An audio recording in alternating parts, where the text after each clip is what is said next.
Today I am going to explain about the working of the tactile switch. Now this is called as a tactile switch, and it contains four legs. Two legs are internally connected, that means this and this legs are internally connected. Let me show you how they are connected. If we see here, A and B are internally connected and C, D are internally connected. Here there is a link between A and D only when the button is pushed. That means if we push the button here, if you see, if you push a button, then only there is a link happening between A and D.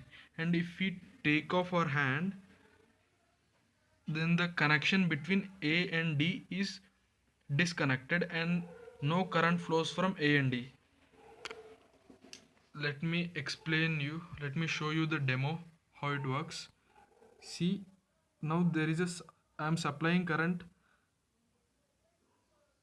and if you push the button, then only the LED glows, and if we take off our hand, then the current stops flowing from the LED and the LED will be off. So only momentarily it will be on.